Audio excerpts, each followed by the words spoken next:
Pronto, pessoal. Então, na nossa aula de hoje, na nossa aula de revisão, nós iremos começar aí com ética, né? Lembrando para vocês, né, a diferenciação aí de ética e moral, mas também reforçando a questão que a ética e a moral, elas sempre estão juntas, elas não são separadas, né? Apesar da gente trabalhar aí o contexto diferente, né, cada um com seus conceitos, mas elas estão sempre juntas. E aí, só aumentar aqui um pouquinho, nós temos aí as diferenças, né, do que é ética e do que é moral, né? Então, ética, ficou melhor, né? Ética, nós temos que é uma disciplina filosófica, porque ela tem um pensamento crítico.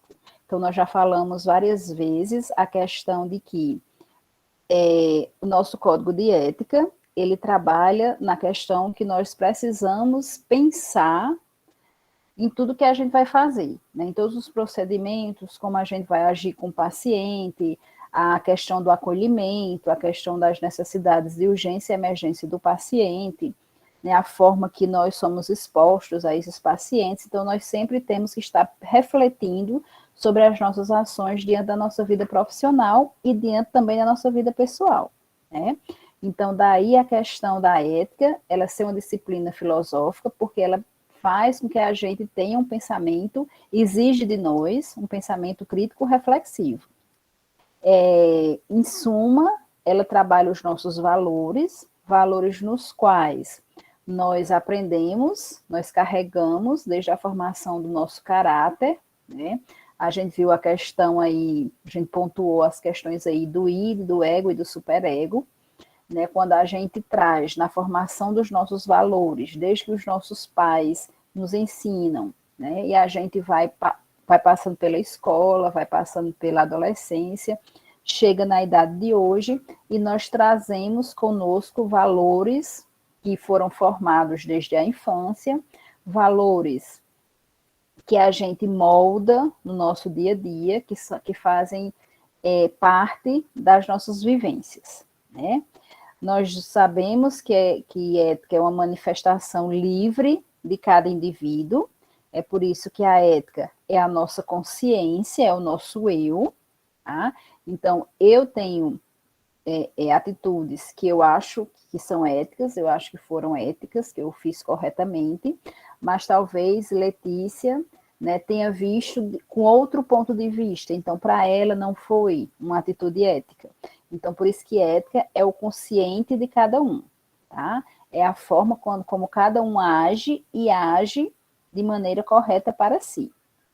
É uma reflexão construída e reconstruída, né? Como a gente falou, a questão dos nossos valores, que os nossos pais nos moldam, e a gente vai moldando esses valores, né, de acordo com a nossa cultura, de acordo com as nossas vivências, de acordo com as nossas reflexões.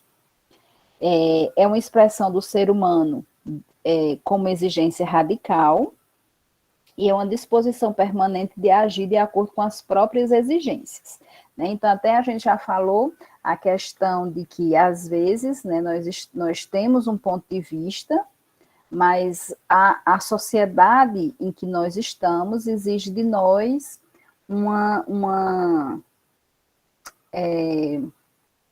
vai já, Letícia. Exige de nós um ponto de vista, uma atitude diferenciada, né? Então, aí a gente busca realmente traçar o nosso perfil, seja o nosso perfil pessoal, nosso perfil profissional com relação à ética, certo? De acordo com o que a gente acha que é necessário, tá? Porque, como a gente até já falou em sala de aula, nós vivemos para uma sociedade, tá? Então, mesmo nós fique batendo na tecla que, eu vivo para mim, mas nós vivemos numa sociedade, daí a moral para nos mostrar que a gente tem que seguir as regras da sociedade, certo? Então, por isso que às vezes a gente tem um pensamento que a gente acha que é correto, e daí nós somos expostos a determinadas situações e a gente acaba mudando esse nosso pensamento, ou moldando esse nosso pensamento. Isso faz parte das nossas reflexões críticas, esse é o nosso eu, esse é a nossa consciência, esse é a nossa ética, certo? Pode falar, Letícia. Boa noite, Clélia. Meio que com o que você falou agora respondeu a minha dúvida, mas minha dúvida era se, como você falou, a ética, ela é uma coisa que é da gente, né? Da nossa índole e de como a gente foi criado, que nossos pais passaram pra gente. Então, possamos dizer que não existe ética certa ou ética errada? Sim, tá? Porque ética, como é a nossa consciência, é o eu de cada um, então é o ponto de vista de cada um, né? É como a gente, antes de iniciar a ética, a gente viu a questão do id, do ego e do superego, né? Que é a formação da nossa personalidade, segundo Freud. Então, a gente vai moldando, né, de acordo com os nossos valores. Então, se eu faço uma coisa que é correta, tá? Que para mim eu tive uma atitude ética, então isso foi para mim, porque eu agi dessa maneira, achando que foi ético e para mim foi ético, tá? É por isso que o nosso ego, né, segundo Freud aí, ego é a nossa consciência, né? Ela está lá para nos dizer que nós estamos certos. E o nosso superego, ele está lá para reforçar o ego, né? Ele é o super porque ele reforça o ego. Então, ele está lá para dizer que realmente a gente foi certo e realmente a gente foi errado de acordo com a nossa consciência, tá? Então, seria isso que você falou, certo? Não existe uma ética certa e uma ética correta. A ética é do ponto de vista de cada um, certo? Então, se eu tenho uma conduta má, vamos levar para o nosso ambiente de trabalho, se eu tenho uma conduta má com o meu paciente, e eu tenho a consciência de que eu fui negligente, digamos, que eu tive atitudes incorretas com o meu paciente, então a minha consciência vai me dizer que eu realmente tive atitudes antiéticas com relação a ele, né? Vamos falar um exemplo que a gente deu muito em sala de aula, né? A questão, puxando aí também o sigilo profissional, né?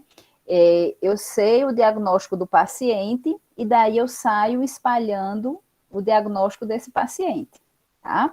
Eu sei que o meu sigilo profissional não me permite fazer isso, né? Então eu tenho a consciência de que eu estou sendo antiética, tá?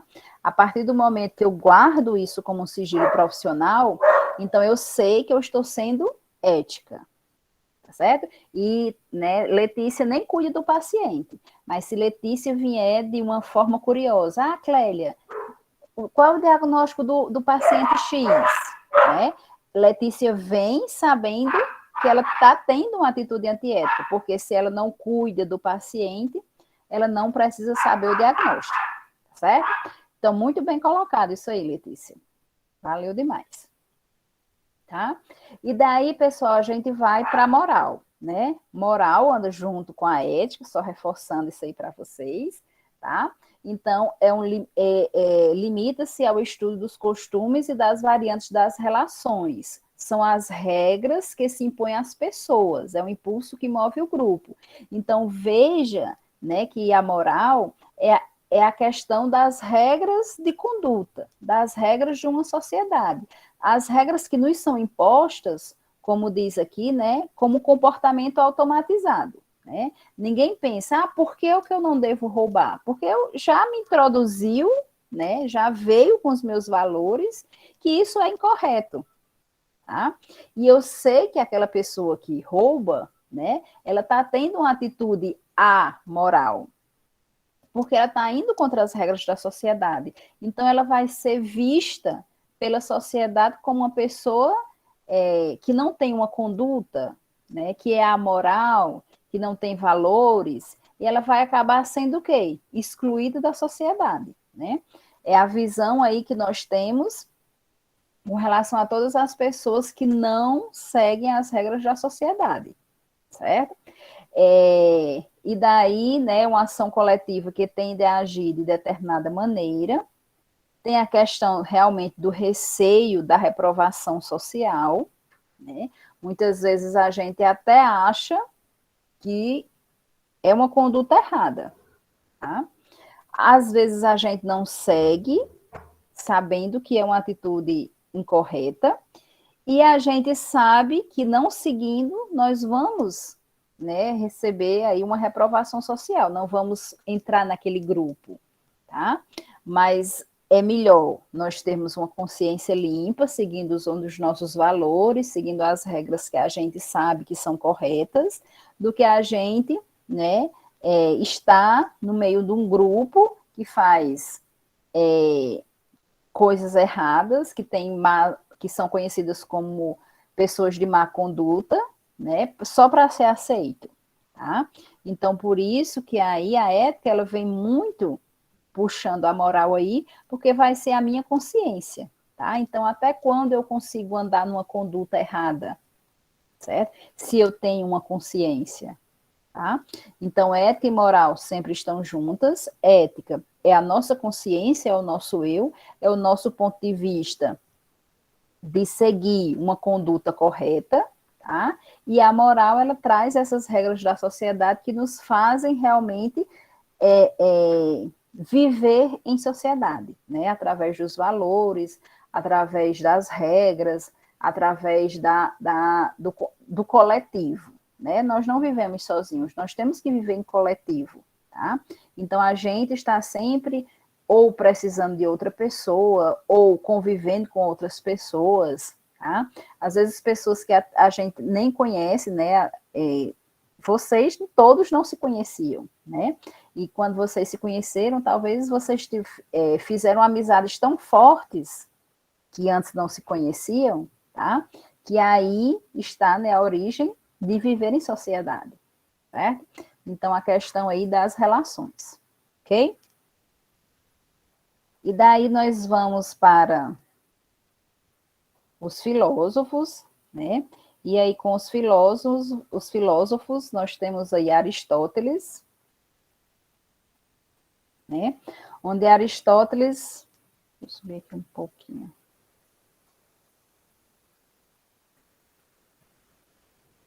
Aristóteles, ele vem a falar na questão da natureza, da nossa natureza, tá? Das virtudes da conduta ética, tá?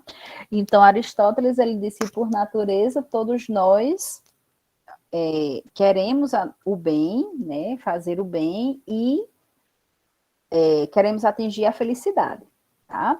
Nós atingimos isso através das nossas virtudes, sejam virtudes pessoais, sejam virtudes éticas.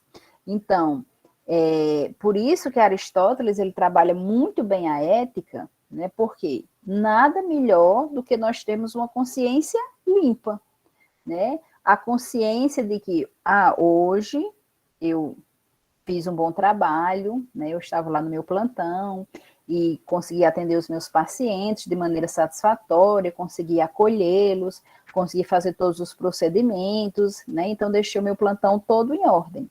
Então, quando a gente chega em casa, depois de um dia de serviço desse, né? Então, a gente tem a consciência que nós fomos éticos, que nós somos corretos nas nossas ações. Tá? E Aristóteles diz que quando a gente desenvolve, né, todas essas condutas boas, organizadas, nós estamos trabalhando as nossas virtudes. Que virtudes éticas nós vimos? A questão da honestidade, a questão da imparcialidade, do sigilo, tá? Então a gente deita na nossa cama sabendo que nós fizemos o nosso trabalho. E aí, isso tudo casa com o que Aristóteles fala, né? A questão do bem e da felicidade. Nós iremos nos sentir muito bem se nós fizemos tudo proveitoso do nosso dia a dia, né? Nada melhor do que um dia de trabalho proveitoso e que a gente consegue, ao final dele, se deitar, descansar e saber que a gente fez tudo bem. E é nessa visão que Aristóteles trabalha a ética, né? Que para que a gente consiga o bem e a felicidade, a gente trabalha as nossas condutas, as nossas virtudes, e as nossas virtudes é o que? A formação do nosso caráter, tá? Então, os valores que nós temos de sempre fazer o bem, de o que a gente aprende na faculdade, a questão do acolhimento, tratar o nosso paciente bem, né, de dar sempre a continuidade da assistência, a questão do sigilo profissional, dos procedimentos, tudo bem feito, então a gente sabe que a gente fez a nossa parte, a gente fez o nosso papel nesse dia como profissional, né? E também como pessoa. E com relação à conduta ética, né, que ele fala que é aquela na qual a gente sabe o que está e o que não está em seu poder realizar, verificando-se, portanto, o que é possível e desejável para o ser humano. Tá? Então, aí entra a questão da autonomia do paciente, a gente sabe que isso a gente só pode fazer, né, os procedimentos com a orientação, com a permissão do paciente, a gente não pode estar realizando nenhum procedimento que não seja permitido pelo paciente, a questão das nossas condutas, do nosso acolhimento, da gente saber que nós somos supervisores de uma equipe de enfermagem, que ela está andando, né, em conformidade com o serviço, tá certo? Então, é como Aristóteles, ele traz a ética como a gente sempre fazendo o correto, nós iremos atingir aí o bem e a felicidade, tá? E Aristóteles também nos traz a questão do saber teórico e do saber prático, né? Ele diz que o saber teórico é o conhecimento que nós já temos, tá? É todos os conceitos que nós aprendemos, é toda a teoria que a gente aprende na vida, na sala de aula, né? O que a gente já trouxe das escolas que nós passamos, tá? De cursos que nós fizemos, então é toda aquela bagagem teórica que a gente tem. E o conhecimento prático é a praxis, né? É desenvolver, é atuar, é agir através do nosso conhecimento. Tá? Então, a gente planeja, a gente organiza o serviço e a gente age, e a gente pratica. Então, vamos num exemplo bem básico aí. Se nós vamos fazer um curativo, então a gente chega lá no posto de enfermagem e a gente planeja como é que vai ser, né, esse curativo, com os nossos conhecimentos teóricos, a gente organiza o material, organiza a bandeja deixa o posto de enfermagem organizado, de acordo com os nossos conhecimentos teóricos, né, com o nosso saber teórico, e a gente chega lá no paciente e age, né, e faz, e pratica, tá? E aí a gente está desenvolvendo o nosso saber prático. Então, a gente só desenvolve o nosso saber prático quando a gente vai, né, no popular, pega a mão na massa mesmo, começa a fazer, certo?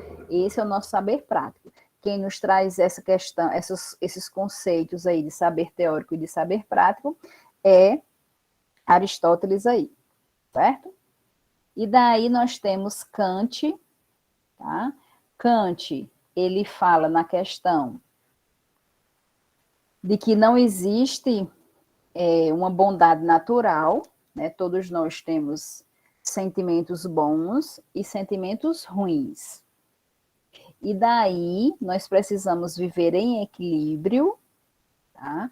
Para que esses sentimentos bons e esses sentimentos ruins, eles possam vir a aflorar, mas sejam o quê? Controlados, né? Trazendo outra vez aí a questão do nosso ego, o nosso ego é o quê? É o nosso autocontrole. Então, muitas vezes, quando a gente está lá no momento de fúria, de raiva, né? E a gente quer realmente abandonar tudo, tá? Quem é que traz o nosso controle? É o nosso ego. É a nossa consciência que vai mostrar. Para, né? Você não pode jogar tudo, né? Você não pode se descontrolar. E daí, você mesmo com seus raciocínios aí, né, com seu pensamento, você se acalma e tenta, né, se controlar. Tá? Então, o nosso autocontrole, quem nos traz é o nosso ego. E o ego é a nossa consciência. Certo? Então, Kant fala que todos nós temos isso aí, só que devemos viver em equilíbrio, né? Os sentimentos bons e os sentimentos ruins, os pensamentos bons e os pensamentos ruins. E isso nos torna, né, seres morais, tá? Porque imagine se, não sei, acho que foi até na sala de vocês que eu dei o exemplo do celular, né? E tá lá o celular, eu sei que aquele celular é de Kallen, certo? E Kallen esqueceu lá na sala de aula e eu vou e pego esse celular para mim, né? Mesmo sabendo que é de Kallen, certo? Então, eu não fui moral, tá? Eu não fui ética, eu não tive bons pensamentos, boas ações, tá? Então, a partir do momento que eu sei que é de Kallen e eu busco Kallen e entrego a mesma, tá? Então, eu tive uma conduta ética, eu tive uma conduta moral e eu pratiquei o bem, certo? E assim, vai já, Kallen, e assim eu estou em equilíbrio com os meus bons pensamentos e os meus maus pensamentos, tá? Talvez, né, vamos dizer que eu não saiba que é de Kallen, mas sei que é de alguém lá do terceiro da manhã, porque eu estava lá, todos saíram, e daí, né, alguém deixou lá. Né? Então, eu vou buscar, colocar num grupo de vocês, que achei o celular e tal, e está comigo. Isso aí é uma boa conduta, tá? Então, eu pratiquei a minha ética, pratiquei a minha moral, e fiz, né, o equilíbrio aí entre os meus pensamentos maus e os meus pensamentos ruins. Talvez eu tenha até pensado, vou ficar com esse celular, né? Mas aí o meu autocontrole, a minha consciência, o meu ego, a minha ética, a minha moral, não. O celular é de alguém do terceiro semestre, certo? Pode falar, Kallen. Kant já traz isso realmente para a nossa vida pessoal e não só para o profissional, né? Pelo fato de que, tipo, tem as regras impostas pelas sociedades, como também dos locais onde a gente frequenta. Então, assim, é como a senhora falou, eu vi algo, não é meu, procurar quem é o responsável. É como a senhora disse, a questão do nosso autocontrole, da nossa autoconsciência, em saber, né, de quem é para poder devolver. Isso. Cumprir o que a regra nos impõe e ter ética em devolver o material que não é nosso. Exatamente. Ótima conclusão. Viu, Kallen? E assim, pessoal, a gente consegue conviver, né, e conviver em sociedade e viver bem com a gente mesma, tá? Pelos ensinamentos aí de Kant e Aristóteles, se a gente consegue isso aí, né, a gente vai atingir o nosso bem, né, a nossa felicidade, né? Nada melhor do que uma consciência tranquila, né? Às vezes, quando a gente está com a nossa consciência, né, cheia de problemas, a gente muitas vezes não consegue raciocinar, não consegue ser proveitoso, nosso dia não vai ser proveitoso, e daí nós temos que muitas vezes parar e dizer, tenho que, né, tirar esse sentimento de culpa, né, esse mal-estar, essa atitude antiética, certo? Tenho que trabalhar em cima disso. Daí eu não estou não estou conseguindo buscar o que Aristóteles fala, né, que é o bem e a felicidade, certo? Então, veja que, como eles falam, né, a gente está sempre seguindo aí a nossa ética pessoal e profissional e a nossa moral também pessoal e profissional, né, seguindo aí as regras da sociedade. E daí, a gente vem aí falando de deontologia, né, deontologia nós temos como regras, né, só que essas regras a gente não precisa pensar na situação, é como se elas só fossem impostas e a gente não precisasse pensar, né? Então, são valores que a gente carrega, certo? Só que nós, como seres críticos reflexivos, a gente segue essas regras, mas a gente também pensa nas mesmas, né? Como a gente viu aí os dilemas bioéticos, que vocês também apresentaram aí, né, nos seminários de vocês, que a gente vai passar sempre por dilemas, né? Sejam dilemas complexos, como os dos seminários, sejam dilemas bem básicos, né? Como preciso sair mais cedo, mas eu tenho que continuar, não posso quebrar a continuidade da assistência. Tá? Então, daí eu vou ter que sair mais tarde, se eu não conseguir que a colega que vai me substituir chegue mais cedo. Né?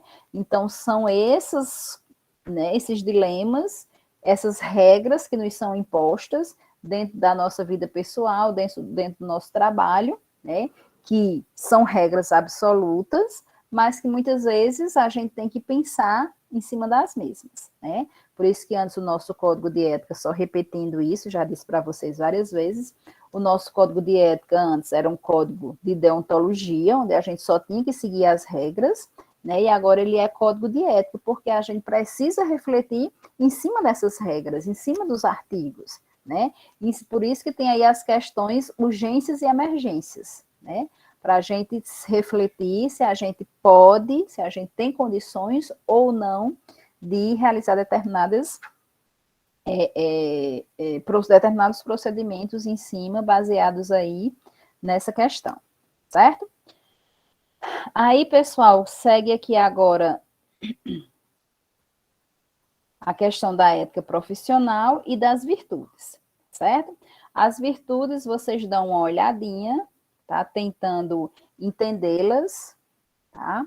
Eu coloquei, se eu não me engano, uma questão lá de virtudes, tá certo?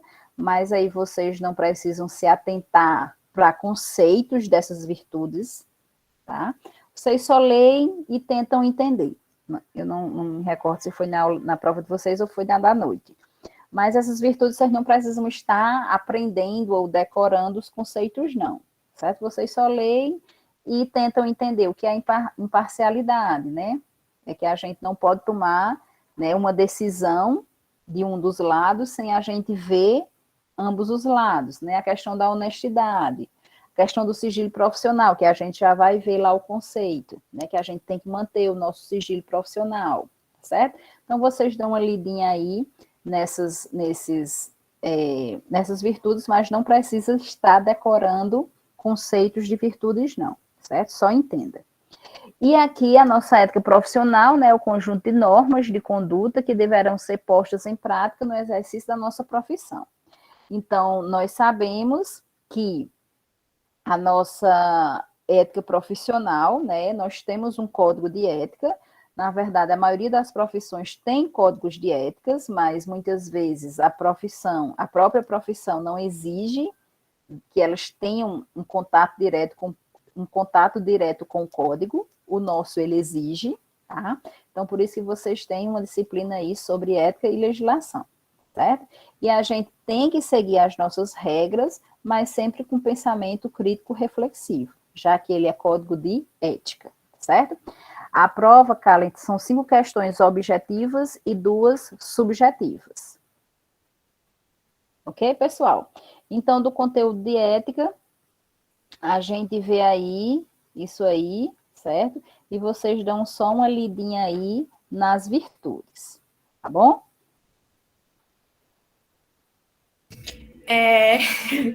Eu sei que já é pedir demais. Mas, tipo, as subjetivas, tu poderia dar uma ênfase no que realmente você escolheu sobre, para a gente dar mais uma estudada? Porque geralmente é as que dá mais uma pontuaçãozinha, né? Porque a gente vai precisar escrever. Não, mas os pontos são iguais, certo? As questões, com a prova vale 7, são 7 questões, né? Cada uma valendo um ponto aí, né? Mas a gente costuma aproveitar bem mais, né, nas subjetivas, certo? Mas eu vou dando, as subjetivas, ela trabalha mais a questão da bioética, certo? Aí a gente vai dar uns exemplozinhos quando a gente tiver na bioética, tá bom? Kalen é ótima mesmo, viu? Sei não. Ó, pessoal, aí a gente vai pular a questão da Declaração Universal, certo?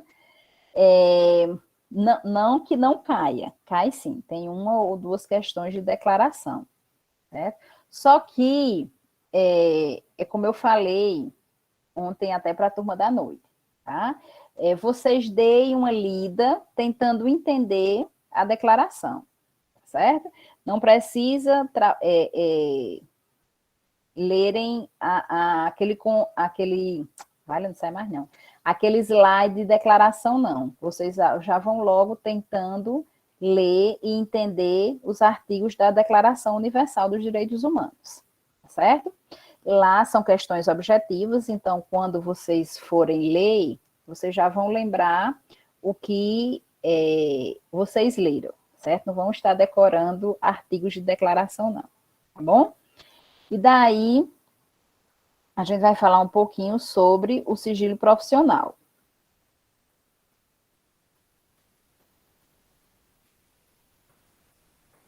Aqui no sigilo profissional, pessoal, nós vamos nos atentar, né, para a questão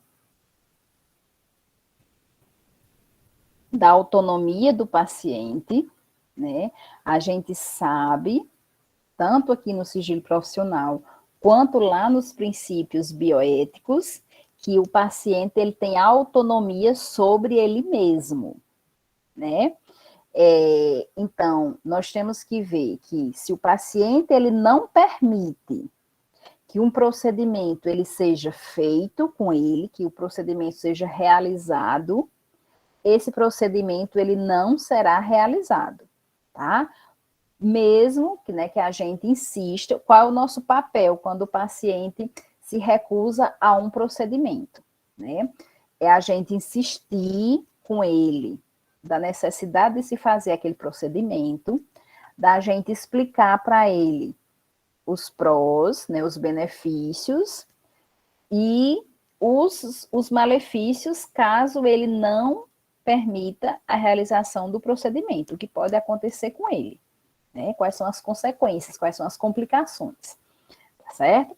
Então, mesmo assim, a gente, enquanto equipe, explicando o procedimento, a necessidade de se fazer aquele procedimento ao paciente, e ele se recusando, nós não podemos, de maneira nenhuma, forçar o paciente a fazer esse procedimento, nem a gente pode fazer sem autorização do mesmo, certo? Existem aqueles casos que nós trabalhamos, né, a questão de que se ele for de menor, ou se ele for um paciente que não responda por ele, né, que se ele tiver um transtorno mental, então o familiar que vai responder pelo mesmo. Caso o familiar não esteja, né, a gente procura um curador ou família.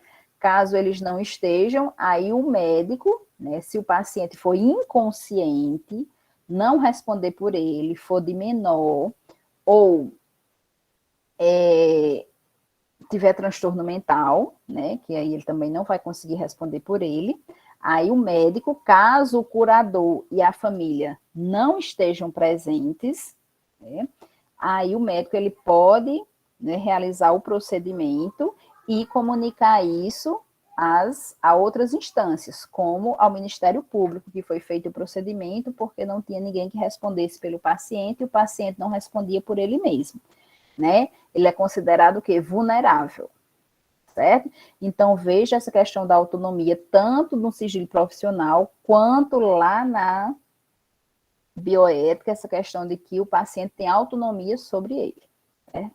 E daí nós temos que ter o cuidado aí com relação à vida privada do paciente, a questão da imagem, a gente não pode, de maneira nenhuma, estar informando, né, diagnóstico de paciente, informando tratamento de paciente se os profissionais não cuidam do mesmo, certo?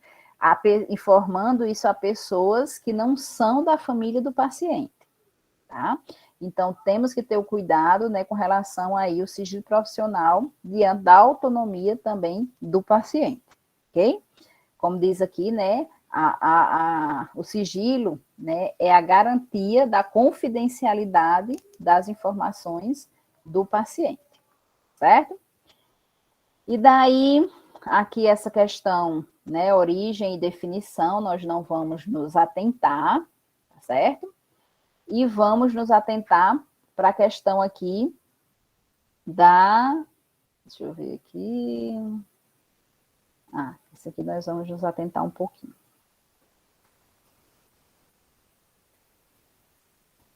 Certo? Então, vamos ver aí que o segredo profissional, a simples comunicação de que determinada pessoa está doente, internada, ou mesmo que foi consultada em estabelecimento de saúde, se revela contrariamente a seu desejo e não se caracterizando situações de exceção ético-legais.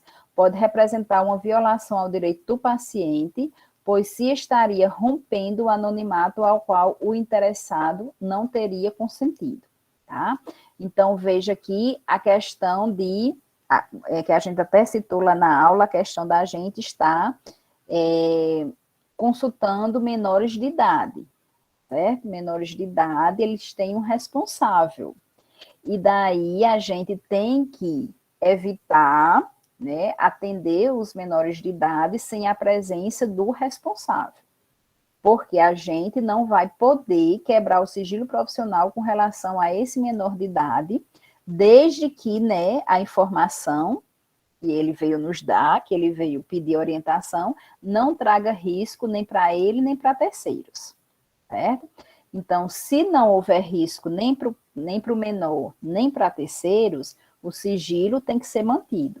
E daí, mesmo que os pais venham buscar informações sobre a consulta do paciente, do menor, sobre por que o menor procurou o posto de saúde, a instituição, a gente não pode estar revelando, certo? Só se isso trouxer aí complicações para a vida do menor ou de terceiros, certo? Aí a gente fala também na questão do sigilo profissional com relação à equipe multiprofissional, né? O trabalho multiprofissional não significa que todos os membros da equipe de saúde necessitem e devam ter acesso às informações sobre os pacientes. A troca de informações entre a equipe é necessária, mas deve ser limitada àquelas informações que cada profissional precisa realizar suas atividades em benefício do paciente. Né? É aquilo que nós já falamos. Se eu trabalho na mesma instituição que Liza, falei certo, Liza? E daí eu trabalho num setor e Liza trabalha em outro setor, tá? Pode falar, Liza. Falei certo? Tá? Então, ótimo, olha aí. Então, o que é que acontece? Se eu trabalho na mesma instituição que Liza, mas em setores diferentes... tá certo, Liza, tranquilo. Mas em setores diferentes, então, os pacientes que eu estou cuidando não são os mesmos que Liza está cuidando, tá? Então, nós não precisamos estar trocando informações com relação aos pacientes, porque nós estamos cuidando de pacientes diferentes. A partir do momento, né, que Liza está cuidando dos mesmos pacientes que eu, então aí sim a gente pode trocar informações porque são de utilidade, né, para a saúde do paciente, certo? Então, se eu não assisto o paciente, eu não preciso saber informações desse paciente. A partir do momento que eu estou assistindo e cuidando do paciente, aí eu preciso saber todas as informações com relação ao paciente. Tá? Histórico, diagnóstico, tratamento, tudo que envolve o tratamento do paciente, tá? Para que eu possa realizar as minhas atividades.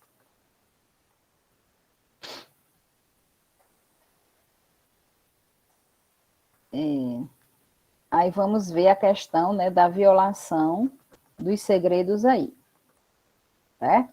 Nós temos, esse slide ficou grande quando eu aumentei aqui. Nós temos aí a questão, né, da legislação, e quando essa legislação é ferida, isso é uma infração legal, né? E daí, quando o segredo profissional, enquanto interesse público, tá? A violação, a infração à ordem social, sancionada pela norma penal, no artigo 154. Revelar alguém sem justa causa, segredo de que tem ciência em razão da sua função, ofício ou profissão, e cuja revelação possa produzir dano a outrem, tá? Então, é aquilo que a gente falou, né? Se Liza não atende o paciente, ela não precisa saber das informações, tá? Isso aí é uma violação do segredo, é uma violação do sigilo profissional, isso aí entra no artigo 154, porque eu tenho as informações porque eu estou cuidando dele, tá? E isso não quer dizer que Laísa precise saber, mesmo ela trabalhando em outra instituição, certo? E principalmente quando as informações elas saem para o conhecimento público, tá? Como, por exemplo, o paciente X faleceu devido um diagnóstico X, um diagnóstico de AIDS, tá? Então, se essa informação aconteceu, pode ter sido a família que informou, aí a família nós não temos nada a ver, ou a própria equipe que estava cuidando desse paciente. E se for a equipe, se essa informação tiver sido dada à população em geral pela equipe que está cuidando do paciente, isso entra aí no artigo 154, porque a gente sabia devido à nossa profissão. Tá? E daí a gente levou informações para fora da instituição, certo? Por isso que, às vezes, pessoal, aqui eu me lembrando, quando os artistas, né, os médicos que estão atendendo os artistas aí, né, as grandes autoridades, elas vão fazer um boletim, tá? Então, a família, ela sempre sabe, ela sempre é informada que tal hora será, né, um boletim com relação ao estado de saúde daquele paciente, né, daquela pessoa, daquela, né, autoridade, certo? E daí a família muitas vezes informa a sociedade, né, que vai sair um boletim às 17 horas, certo? Então, tudo tem que ser programado, né, com a família, porque isso aí não implica em sigilo, em quebra do sigilo profissional, certo? E daí nós temos alguns casos que se podem romper nessa autoridade, esse sigilo profissional, né, que é no caso do consentimento do paciente, do dever legal, no caso do aborto, e das justas causas, né? Então, o consentimento do paciente é quando o paciente permite que as suas informações elas sejam reveladas. Ele permite, né, que a família saiba o seu diagnóstico, todo o seu estado de saúde, de doença, né? Ele permite que outro profissional, que não seja os que estão cuidando dele, tenha acesso às informações do prontuário, né? Seja informado com relação a tudo sobre a sua condição de saúde, doença. Quando é uma empresa, né, que está pagando por aquele procedimento, né, por aquele exame, por aquela consulta, e o paciente tem noção de que a empresa exigirá o laudo, né, o resultado do exame, então o paciente consente isso aí, tá certo? E pode falar, Kalen. Clélia, a respeito dessa questão de informação. Tipo, eu sou um paciente e tem vários profissionais dentro da instituição de saúde. Eu tenho o direito de escolher o profissional que deve ter acesso ao meu prontuário, ou todos os profissionais, eles têm direito de verificar? Não, é assim, cara. Todos os profissionais que estão cuidando de você, eles têm direito a ter as informações do seu prontuário, certo? Por quê? Porque isso também é uma segurança nossa, tá? Digamos que nós estamos, né, existe até relatos de colegas nossos com relação a esse exemplo que eu vou dar aqui, certo? Eles estão cuidando de um paciente e a gente sabe que muitas vezes não são usados os EPIs, né, necessários para todos os procedimentos, tá? E de repente eu estou lá manuseando sangue sem luvas e depois eu descubro que o paciente é um paciente aidético, tá? Se eu já soubesse dessa informação, eu não iria fazer isso sem uso de luvas, né? Porque tem a questão da minha proteção, tá?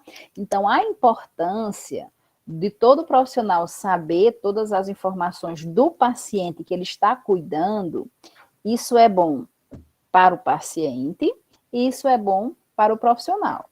Por que é bom para o paciente? Porque nós iremos estar atento a tudo, todo o procedimento, a todas as outras informações que venham a fazer bem, sejam benéficas para o paciente, né?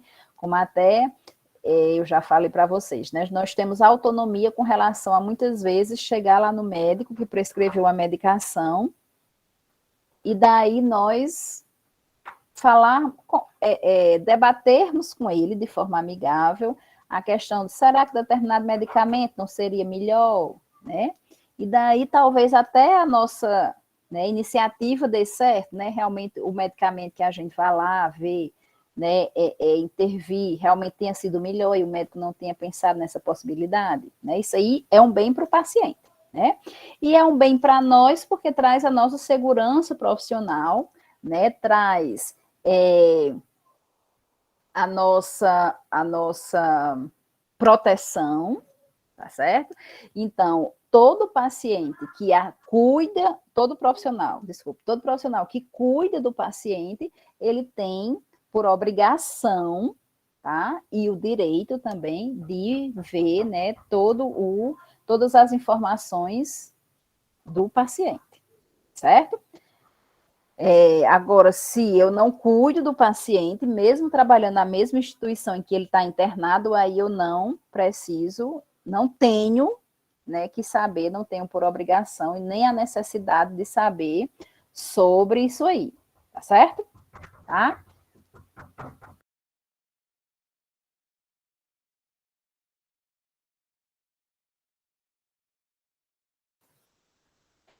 E daí, pessoal, a gente vai... Tranquilo, Carlen, com relação aí? Mais ou menos o que você quis saber, eu respondi aí? Sim, obrigada. Nada. E daí nós vamos para o dever legal, né? O dever legal é quando, muitas vezes, a justiça, né, nos manda intimações para que a gente responda sobre determinado paciente, né? E daí a gente tem por obrigação, já que é um dever legal, né, a justiça está lá nos pedindo, né, para ir dar informações sobre o paciente X. E lá nós vamos dar vamos explicar a nossa assistência, tá? A gente pode não querer ir, né, para a justiça, né, falar, porque nós, né, ficamos receosos, mesmo a gente só tendo feito nossas obrigações profissionais, né, isso não complicando nada, não complica em nada a nossa vida, certo? Mas a gente realmente sempre fica receoso, tá? Então a gente pode ir lá na justiça, tá? E falar a questão de que nós não queríamos quebrar o sigilo profissional, né? E daí a gente leva um respaldo legal, né? Mostra artigos, mostra resoluções, né? Que nos permite ter o sigilo profissional. Mas mesmo assim, o juiz não permitir, né? Através das nossas alegações, a gente vai realmente falar e a gente vai falar os procedimentos que nós realizamos com o paciente, né? A gente não viu nada além disso, certo? Pode falar, Victoria. No caso, quando tem assim, no outro slide tem falando que os profissionais de saúde eles não são obrigados a depor em juízo. E no caso do dever legal, é como tu disse aí, leva um respaldo e meio que não revela, por exemplo, detalhes minuciosos e coisas mais particulares. Fala só realmente como foi a assistência, né? Não como se fosse, não detalha muito o que viveu mais para a parte pessoal do paciente, né? Fala mais só a parte profissional. Exatamente, né? Por exemplo, um exemplo até que acho que a gente já falou em aula, né? A mulher foi violentada, né? Então, ela chega lá no posto de saúde, né, toda ensanguentada, toda cheia de hematomas, né, e nós vamos fazer os procedimentos. Então, caso a gente seja chamado, né, não, antes de sermos chamados, vamos pensar mais um pouquinho. E lá, a gente, por viver na comunidade, a gente já escutou falar, né, a questão da violência que o marido faz com essa mulher, certo? Então, a gente já escutou por várias vezes essa questão dessa violência, tá? Mas mesmo assim, a gente não quis, né, em nenhum momento se meter, certo? Nenhuma denúncia, mesmo anônima, a gente não quis se meter. Tá? E daí a mulher, né, levou o marido para a justiça, denunciou e tal, e nós fomos chamados a testemunhar. Tá? A gente vai lá e fala como ela chegou, né? Ela chegou ensanguentada, ela chegou cheia de hematomas. O que nós fizemos? Fizemos a nossa assistência, mas não sabemos de nada. Ah, você já escutou falar? Não, não escutei, nunca escutei falar, não sei falar nada, certo? A gente não vai adentrar, né, o que a gente acha, o que a gente escutou, porque a gente não viu, tá? Então, o que foi que eu fiz? Ela chegou lá no posto desse jeito, não sei o que aconteceu, eu só fiz os procedimentos. Ela foi embora e pronto, não sei de mais nada. Então, assim, a gente não está dizendo nem que foi, nem que não foi violentada, ou se ela se caiu da escada, ou se ela se jogou na porta, não sei de nada, né? Eu só sei que ela chegou lá no posto assim, prestamos a nossa assistência, fizemos os curativos, administramos as medicações necessárias, prescritas, e ela saiu do posto. Nada mais do que isso, tá? Então, veja, se a gente só explica a nossa assistência, tá? E não fala além, certo? A gente não vai realmente se comprometer com relação à esposa, ao marido, né? Certo? Então, a gente explica aí a nossa assistência, tá bom? Tranquilo? Mais ou menos isso, Victoria? E daí, pessoal, nós temos outro, né, a questão do rompimento no aborto. A gente pode participar do aborto desde que seja legal, tá? E entra também a questão aí, deixa eu ver aqui no slide do aborto se tem mais algo.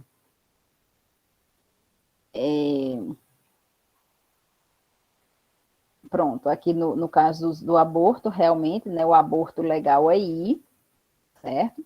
Onde a gente pode participar, porque ele foi legalizado, já estou nas justas causas, né? O aborto, né, quando ele foi legalizado, né, a gente tem 3 situações, né, inclusive a equipe aí falou que o aborto pode ser legalizado, né, no caso de malformação, de risco para a mãe, né, risco para o bebê, anencefalia, né, o risco para a mãe, risco para o bebê aí, né, nesses casos, o pedido, né, vai para a justiça, e aí o aborto é legalizado, né, pelo Supremo Tribunal Federal, certo? E chega a nós, né, enquanto equipe, e nós realizamos aí a questão desse aborto, né, que é legalizado a gente pode, né, não legalizado a gente não pode, nós somos proibidos, certo? E daí, mesmo legalizado, se a gente não quiser participar, né, de acordo com os nossos valores aí pessoais, a gente não é obrigado a participar, mesmo legalizado. Porém, nós, como a gente não pode quebrar a continuidade da assistência, a gente informa aos nossos superiores a questão de não querermos participar, e daí eles, né, colocam outro enfermeiro no nosso lugar, ou então a gente pede a algum colega, né, que não tenha nenhuma questão de participar do aborto legalizado, a ficar no nosso lugar nessas situações, certo? Porque a gente também não pode quebrar a continuidade da assistência. Então, para que a gente saia, a gente tem que deixar alguém fazendo o nosso papel, né? E, no caso, quem substitui o enfermeiro, as atividades do enfermeiro, isso aí vocês vão aprender em legislação, quem substitui as atividades que são específicas do enfermeiro é outro enfermeiro, né? Se as atividades são específicas do enfermeiro, o técnico e o auxiliar não podem realizá-las, tá bom? E daí nós temos a justa causa, né, que é a justa causa, entra aí, né, a questão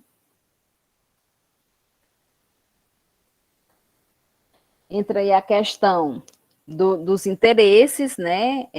Situações em que existindo colisões de interesses e de direitos, um deles, no caso, o direito à privacidade, deve ser sacrificado em benefício do outro direito, né? Por exemplo, a vida ou a saúde de outra pessoa da coletividade, né? Entra aí a questão de que quando a gente está assistindo um paciente e o paciente ele revela que vai sacrificar terceiros, né? A gente realmente quebra o sigilo profissional em prol, né, do benefício de terceiros, né, de salvar a vida de terceiros, certo? Então, quando o paciente relata algo desse tipo, né, de que vai realmente violentar outras pessoas, fazer mal a outras pessoas, e realmente a gente vê esse perfil nele, porque ele já vem com esse perfil, a gente pode estar rompendo aí o sigilo no sentido de salvar a vida de terceiros, tá certo? E também entra aqui como justas causas, né, a questão de nós sermos profissionais do trabalho, e a gente trabalhe para uma empresa, né, como por exemplo os Correios, e daí nós vamos assistir aquele paciente, mas nós iremos levar o laudo, os resultados daquela consulta aos Correios, né? A gente trabalha para os Correios, e daí a gente cuida dos profissionais do Correio, bom? E eu acho que do sigilo profissional, sim, vem aqui a questão da administração, tá certo? Quando a gente trabalha, o sigilo profissional, ele deve ser desde os chefes, né, os diretores, os coordenadores, desde lá de cima até o pessoal da ponta, né, até o vigia que está lá na entrada, que muitas vezes não sabe o diagnóstico do paciente, mas o sigilo profissional ele tem que ser mantido por todos da instituição, tá? Então, a obrigação de administração dos serviços de saúde em efetuar medidas tendentes a minimizar a violação dos princípios éticos e garantir o caráter sigiloso das informações. Essa obrigatoriedade independe da natureza do atendimento efetuado, se público ou privado, se ambulatorial ou hospitalar, se é serviço pago, conveniado ou gratuito, certo? Então, o segredo, ele vai desde a administração, passa pelo pessoal que cuida dos pacientes, né, que estão em contato direto, que entra aí nós, tá? E vai até o pessoal do acolhimento, o pessoal que recebe o paciente, tá certo? O maqueiro, todos da instituição têm que manter aí o sigilo profissional, tá bom? Tem a questão, né, dos auditores e dos peritos, que eles vão ter conta, que eles não são profissionais que cuidam do paciente, mas eles irão ter acesso ao prontuário do paciente, né? Nós até já falamos sobre isso, mas eles também têm que vir com essa mentalidade, né, incorporado de que o sigilo ele deve permanecer, tá? Tudo que eles veem lá no prontuário do paciente, se eles tiverem contato com o paciente, mas o sigilo tem que ser permanecido, tá? E para a gente encerrar aí o sigilo profissional, nós temos a questão, né, da informática, né, e daí a gente adentra falando um pouquinho aí com relação aos prontuários eletrônicos. Os prontuários eletrônicos, eles são benéficos, né, eles nos ajudam com relação às letras dos médicos, né, a questão de diminuir a papelada, né, de ser mais ágil com relação às digitações, porém, nós temos que também informar os técnicos que vêm, né, fazer manutenção nesses aparelhos, que o que eles veem lá, todas as informações que eles acessaram lá, também deve se permanecer o sigilo profissional, tá bom? E a gente encerra aí o sigilo profissional e vamos adentrar aí na bioética, certo? Com relação... Olha, já está a prova aí, hein? Ó. Quase que sai a prova. Com relação ao sigilo profissional, nós temos, deixar aqui a prova, vai que eu abra, né? Com relação ao sigilo profissional, eita, sei não, viu? Nós... Deixa a gente dar uma olhadinha. Né, mulher? Essa aí. Essas meninas são demais. Então, com relação ao sigilo profissional, a gente se vê, né, essas questões aí da administração, a gente vê essa questão aí dos prontuários eletrônicos, tá? A gente vê a questão essas possibilidades de se romper, né, o sigilo profissional, tá certo? E daí nós vamos entrar em bioética, tá certo? Na bioética, pessoal, nós vamos trabalhar os princípios bioéticos, tá? E aqui nos princípios bioéticos, nós vamos trabalhar a questão da beneficência, da não maleficência, da autonomia e da justiça, tá? Então, beneficência é nós fazermos o bem ao nosso paciente, tá? Então, quando a gente faz o bem, quando a gente acolhe o nosso paciente, quando a gente chama o nosso paciente pelo nome, a gente cuida da imagem do paciente, a gente explica os procedimentos ao paciente, nós estamos fazendo bem ao paciente, tá? A não maleficência é nós não fazermos o mal ao paciente. Então, quando a gente fala nesse mal, nós temos aí a questão, nós puxamos aí para a questão psicológica, né? Não fazer o mal é nós fazermos os procedimentos corretamente, né? E também ajudarmos no psicológico desse paciente, né? Muitas vezes não dizendo espere demais, né? Querendo realmente que o paciente melhore, tá? E veja que tanto na beneficência quanto na não maleficência, nós temos que atender o paciente querendo que ele melhore e independente desse paciente, de nós desejarmos o bem ou não a esse paciente, tá? Nós temos que realizar a nossa obrigação, tá?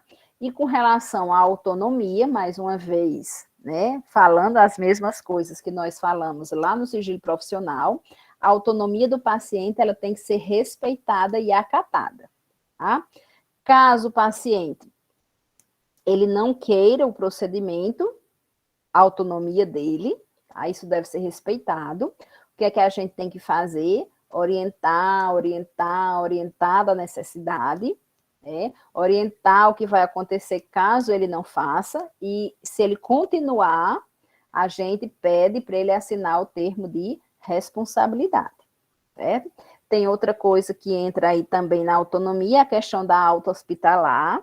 Se o paciente ele não quer ficar na instituição, nós mostramos várias vezes a importância dele estar sendo cuidado na instituição, mas se realmente o paciente não quiser, ele não vai ser obrigado. E daí ele assina o termo de alta, se responsabilizando pela sua própria alta, bom?